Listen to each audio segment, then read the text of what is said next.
Hello friends, Miku rock നാസ് ബ്ലോഗിലേക്ക് നിങ്ങൾക്ക് എല്ലാവർക്കും സ്വാഗതം. നമ്മുടെ ട്രിവാൻഡ്രത്ത് സ്റ്റീൽ ലിഫ്റ്റിംഗ് ബ്രിഡ്ജാണെങ്കിൽ നമ്മുടെ പാർവതി പുത്തനാറിൽ ഉദ്ഘാടനമായിട്ട് ഇന്നിപ്പോൾ 5 ദിവസത്തോളമായിട്ടുണ്ട്.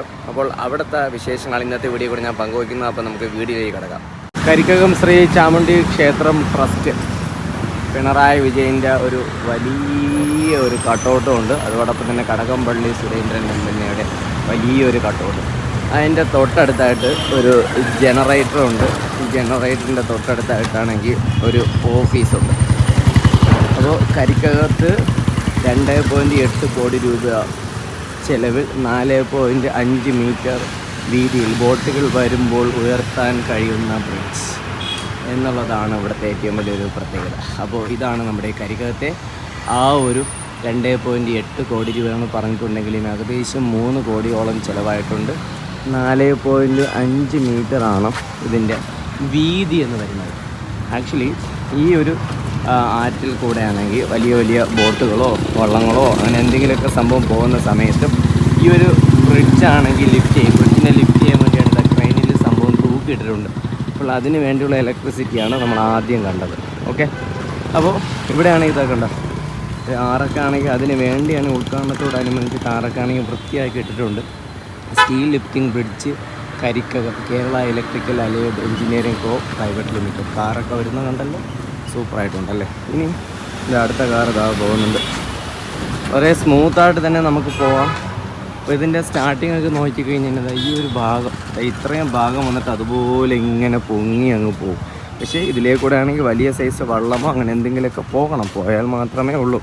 അപ്പോൾ നേരെ കാണുന്നത് ടെമ്പററി ആയിട്ട് നിർമ്മിച്ച ഒരു ചെറിയൊരു നടപ്പാലമാണ്. അപ്പോൾ ഇനി വള്ളങ്ങളൊക്കെ ഇവിടെ ഇഷ്ടംപോലെയൊക്കെ പോകുന്ന സമയത്ത് ആ നടപ്പാലമൊക്കെ ആണെങ്കിൽ ഇല്ലാതാക്കും, അതിനെ പൊളിച്ച് മാറ്റും.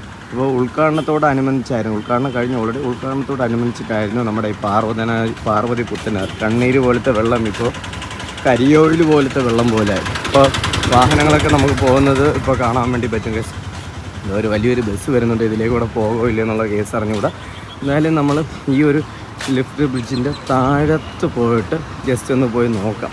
2.8 കോടി രൂപയ്ക്ക് കൺസ്ട്രക്ഷൻ ചെയ്ത ഈ ഒരു പാലത്തിൽ കൂടെ ബസ് പോകോ ഇല്ല എന്നുള്ള കേസ് അറിഞ്ഞൂടാ. ബസ് എന്തായാലും സംഭവം വളഞ്ഞാണ് പോകുന്നത്, ഇതിലേക്കൂടെ ബസ് പോകോ ഇല്ല എന്നുള്ള കേസ് അറിഞ്ഞൂടാ. ബസ്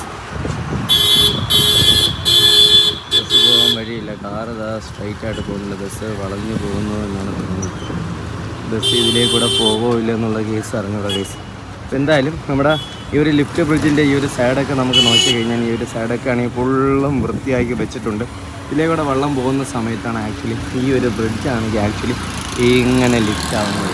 നമുക്ക് ആ ഒരു ബ്രിഡ്ജ് ഒന്ന് സൂം ചെയ്തൊന്ന് നോക്കാം. മുകളിലുണ്ട് ആ ഒരു ക്രെയിന്, 3-4 വള്ളി ക്രെയിൻ കിടപ്പുണ്ട്. ആ ഒരു ക്രെയിന് വെച്ചിട്ടാണെങ്കിൽ താഴോട്ടുള്ള ഈ ഒരു ഭാഗം വന്നിട്ട് ആക്ച്വലി ലിഫ്റ്റ് ചെയ്യും. അപ്പോൾ ലിഫ്റ്റ് ചെയ്യുന്ന സമയത്താണ് ഈ ഒരു ബ്രിഡ്ജ് ഇങ്ങനെ പൊങ്ങി വരും. ഇങ്ങനെ പൊങ്ങി വരുമ്പോൾ ഇതിലേ കൂടെ വള്ളങ്ങളോ ബോട്ടുകളോ എന്താണ് സാധനം അതിലേ കൂടെ പോകും. അപ്പോൾ നല്ലൊരു ആശയമാണ് നമ്മുടെ ഈ ഒരു പാർവതി പുത്തനാറിൽ സംഭവം തുടങ്ങിയത്. ഇതുപോലുള്ള ഇഷ്ടംപോലെ ആശയങ്ങൾ ഉണ്ടാകട്ടെ. അതോടൊപ്പം തന്നെ ഈ ഒരു പാലം ഓൾറെഡി ഓപ്പൺ ആയിട്ടുണ്ട്. അപ്പോൾ ഈ ഒരു പാലം അറ്റ് പ്രസൻറ്റ് ഫങ്ഷനിങ് ആയതിനു ശേഷം നമുക്ക് കരിക്കകത്തോട്ട് പോകുന്ന ആ ഒരു യാത്ര കുറച്ചും കൂടെ സുഗമമാകാനുള്ള സാധ്യത വളരെയധികം കൂടുതലാണ് കേട്ടോ. അപ്പോൾ ഗൈസ്, വീഡിയോ വൈൻഡ് അപ്പ് ചെയ്യുന്നത് ട്രിവാൻഡ്രം ബേസ്ഡ് അപ്ഡേറ്റ്സിൻ്റെ ഭാഗമായിട്ടാണ്. നമ്മൾ ആഫ്റ്റർ ഇനോഗ്രേഷന് ശേഷമാണ് ഈ ഒരു വീഡിയോ ചെയ്യുന്നത്. ഓൾറെഡി ഇതിൻ്റെ കൺസ്ട്രക്ഷനും അതിൻ്റെ മെയിൻ്റെനൻസും മറ്റ് കാര്യങ്ങളൊക്കെ ചെയ്തുകൊണ്ടിരുന്ന സമയത്ത് നമ്മൾ വീഡിയോസ് അപ്ലോഡ് ചെയ്തിട്ടുണ്ടായിരുന്നു. അപ്പോൾ വീഡിയോ വൈൻഡ് അപ്പ് ചെയ്യണം.